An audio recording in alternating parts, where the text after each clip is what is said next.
March 11th, 2011, 3:35 p.m. On the eastern coast of Japan, the Fukushima Daiichi nuclear power plant is under siege. Just 45 minutes earlier, the facility survived the most powerful earthquake in Japan's recorded history. The buildings violently shook, the alarms screamed, but the safety systems did exactly what they were designed to do. The nuclear reactors successfully scrammed. The nuclear chain reactions were stopped. The engineers in the control room had just taken a collective breath. They thought the worst was over. They are wrong. Over the plant's radio system, a frantic voice screams that the ocean is rising. From the windows of the upper floors, workers look out toward the Pacific and see something that defies human comprehension. A dark, churning wall of water, moving as fast as a commercial airplane, is rushing toward the shore. The plant's concrete seawall was built to withstand a tsunami of 5.7 meters. The wave that is about to hit them is 14 meters high. The black water violently crashes over the defenses. It doesn't just flood the facility, it detonates across it. Millions of tons of freezing seawater smash through the heavy steel doors of the turbine buildings and plunge directly into the basements. Down in those basements sit the emergency diesel generators. These generators are the beating heart of the plant's safety. Without a nuclear reaction to power the cooling pumps, these diesel engines are the only thing keeping the radioactive cores from melting down. The seawater completely submerges them. Inside the central control room for reactors 1 and 2, a dozen operators are monitoring the blinking lights and digital readouts. Suddenly, a loud, heavy thud echoes from beneath their feet. Then, every single light in the room goes out. The hum of the ventilation stops. The digital screens blink into blackness. The entire room goes dead. Complete, suffocating silence. The operators stand in pitch black darkness. It takes them a moment to realize what has just happened. The power grid is gone. The backup generators are drowned. They have just entered a condition known as a station blackout. This wasn't a supercell thunderstorm dropping a tornado over the American Midwest. It wasn't a hurricane stalling over the Gulf Coast. This was an unprecedented act of nature colliding head-on with human underestimation. Inside those dark, silent steel containment vessels, the nuclear fuel is still boiling hot. And without electricity to pump cold water over it, the countdown to a catastrophic nuclear meltdown has just begun. What happens over the next few days won't just destroy this facility. It will traumatize an entire nation, displace over 100,000 people, and become the worst nuclear disaster since Chernobyl. To understand how a marvel of modern Japanese engineering was brought to its knees, we have to rewind the clock just 1 hour. March 11th began like any normal Friday. At the Fukushima Daiichi plant, operated by TEPCO, the Tokyo Electric Power Company, hundreds of employees were going about their daily routines. The facility was massive, housing 6 individual boiling water reactors perched right on the edge of the Pacific Ocean. It had provided safe, reliable electricity to millions of homes for decades. But deep beneath the ocean floor, 80 miles off the coast, incredible tectonic pressure had been building for centuries. The Pacific tectonic plate was slowly grinding its way underneath the North American plate. The Great East Japan Earthquake strikes. It registers as a staggering 9.0 on the Richter scale. It is so powerful that it physically shifts the Earth on its axis and actually moves the entire main island of Japan 8 feet to the east. The shaking lasts for an agonizing 3 to 5 minutes. Inside the control rooms at Fukushima, the operators are thrown to the floor. Ceiling tiles rain down on them. Dust fills the air.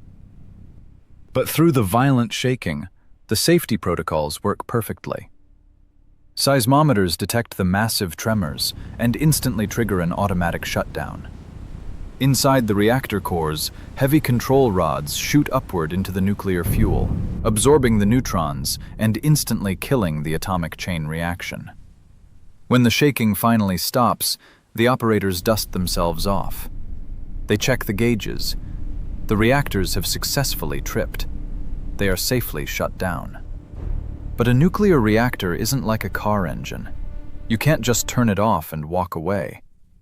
Even after the chain reaction stops, the uranium fuel rods continue to generate an enormous amount of decay heat. They are incredibly hot. They must be constantly cooled by a massive flow of cold water, pumped continuously for days, or they will simply melt their way through the heavy steel containment vessel. Because the earthquake destroyed the external power grid connecting the plant to the rest of Japan, the facility automatically switches to its backup plan. The massive emergency diesel generators roar to life. The pumps keep spinning. Cold water continues to flow over the nuclear cores. The operators in the control room breathe a sigh of relief. They survived the earthquake. The safety systems worked. They feel a sense of absolute triumph.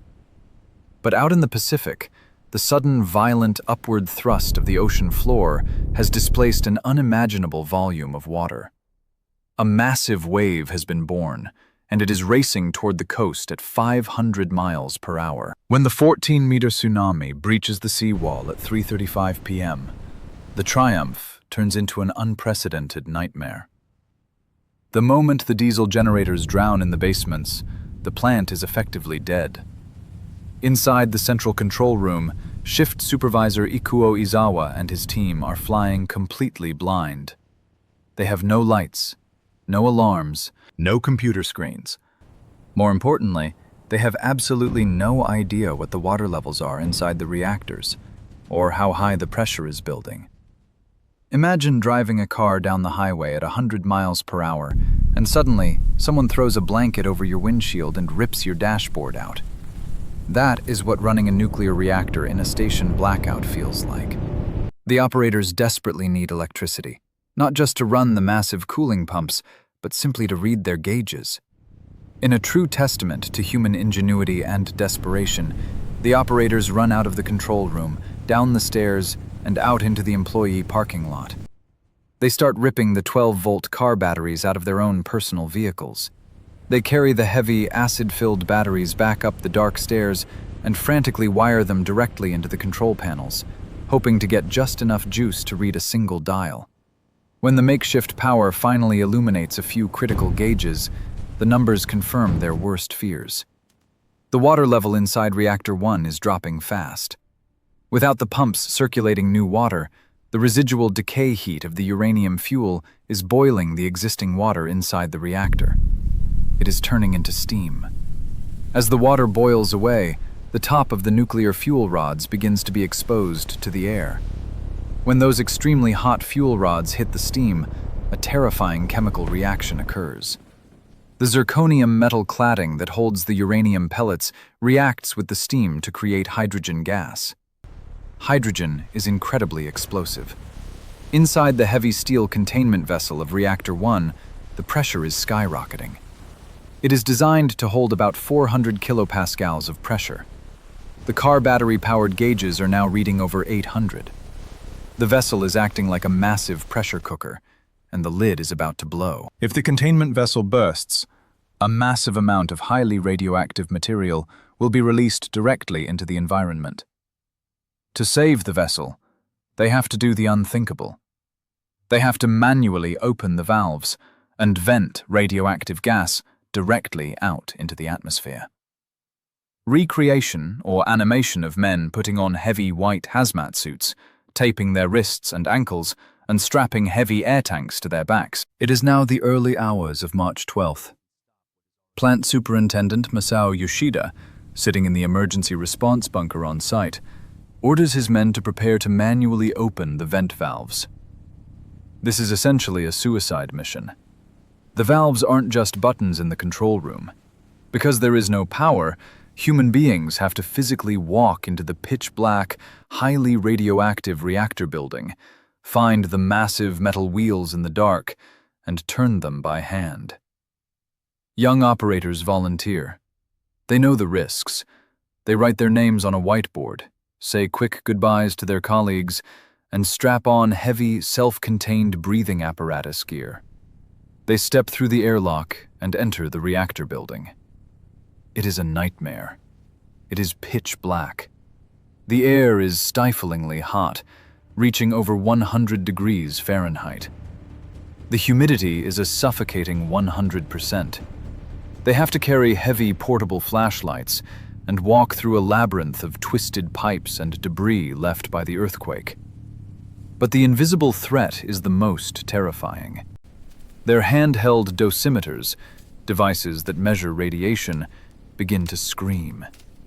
The radiation levels inside the building are so astronomically high that if they stay in there for more than a few minutes, they will receive a lethal dose. They find the first valve. They struggle against the immense pressure, desperately turning the heavy metal wheel. They get it open. But when a second team goes in to open the final valve closer to the reactor core, their dosimeters max out entirely. The radiation is simply too high. They are forced to retreat before they can finish the job. The pressure inside Reactor 1 continues to build. The fuel is fully exposed now. It is melting. At 3:36 p.m. on March 12th, exactly 24 hours after the tsunami hit, the inevitable happens. The hydrogen gas that had built up inside the building finds a spark. A massive explosion blows the entire roof and upper walls completely off Reactor 1. The world watches in absolute horror on live television. The unthinkable has just happened. A nuclear facility has exploded. Inside the emergency bunker, the ground shakes violently. Dust falls from the ceiling. Superintendent Yoshida thinks the containment vessel has breached. He thinks the apocalypse has arrived. But miraculously, the explosion was outside the primary containment. The thick steel vessel holding the melting core survived the blast. But the situation is now critical. Reactor 1 is destroyed, and reactors 2 and 3 are following the exact same terrifying timeline, marching closer and closer to their own meltdowns and explosions. Fire trucks racing through debris-covered roads, men screaming over the noise of diesel engines, connecting heavy hoses in the dark. With the fresh water tanks depleted and the cooling pumps permanently dead, Yoshida makes a desperate, unauthorized decision. If he can't pump clean water into the reactors, he will use the only water he has left, the ocean. He orders his men to connect a line of fire trucks directly to the ocean and pump raw, untreated seawater straight into the nuclear cores. TEPCO executives in Tokyo are horrified. Injecting salt water into a nuclear reactor permanently ruins the multi-billion-dollar machine. It is the absolute last resort. They order Yoshida to stop. Yoshida, knowing that he is the only one actually on the ground looking at the monster in the eye, ignores the corporate orders. He tells the executives he is stopping, but secretly orders his men to keep pumping the seawater. It is a decision that likely saved northern Japan from total annihilation. Over the next few days, the situation worsens. Understood. We are stopping the seawater injection immediately. Yes, the operation is being halted as instructed. Compliance is confirmed. Over. Reactor 3 experiences a massive, even more violent hydrogen explosion that launches concrete hundreds of feet into the air. Reactor 2's containment vessel is breached. As the radiation levels across the plant spike to lethal levels, the government orders a mass evacuation of all non-essential personnel. But someone has to stay behind to run the fire trucks. Someone has to stay behind in the dark, radioactive ruins to keep the seawater flowing, or else all 3 cores will melt entirely through the concrete floors and trigger a massive radioactive release that would make Tokyo uninhabitable. Out of the hundreds of workers, a small group stays behind. They will become known to the world as the Fukushima 50, though their numbers actually fluctuated over 100. These are older engineers, shift supervisors, men who lived in the nearby towns, whose families had already been evacuated. They sleep on the floor of the earthquake-proof bunker, sharing single rations of crackers and bottled water. They wear their heavy hazmat suits for days. They knowingly walk into highly radioactive zones to connect hoses and manually open valves. They stay because they understand the stakes. They know that if they run away, their country dies.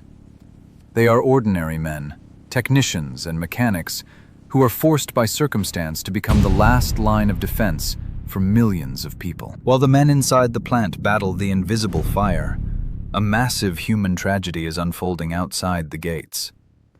The Japanese government declares a 20-kilometer mandatory evacuation zone around the facility. Over 150,000 residents from the surrounding towns of Futaba, Okuma, and Namie are forced to leave their homes. They are told to pack quickly. Many leave with nothing but the clothes on their backs, assuming they will be back in a few days. They wouldn't return for years. Some will never return. The true heartbreak of Fukushima is dual-layered.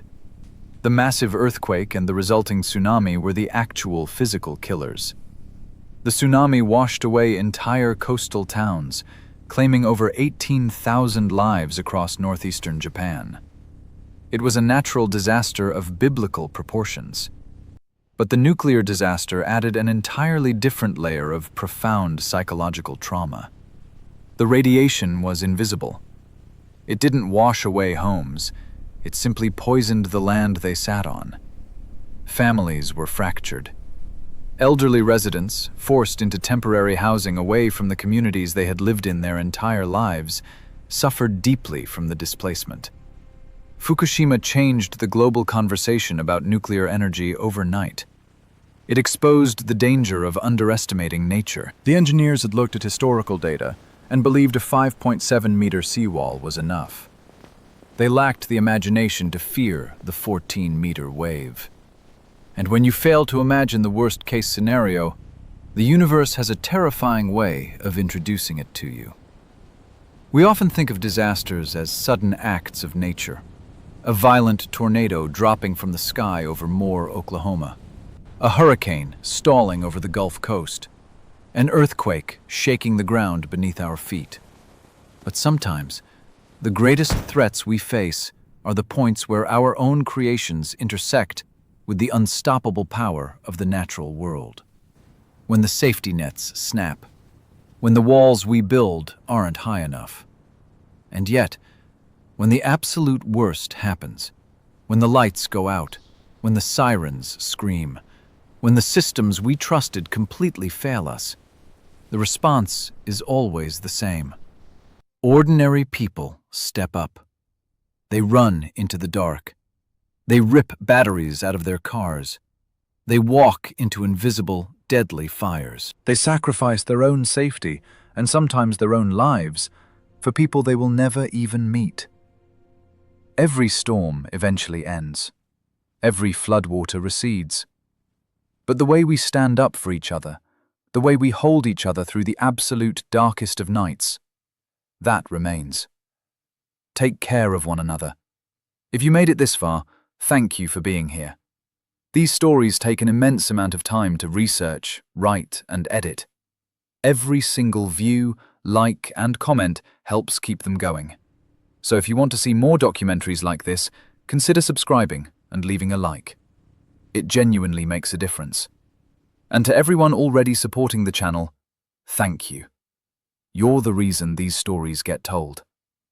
Stay alert, and I'll see you in the next one.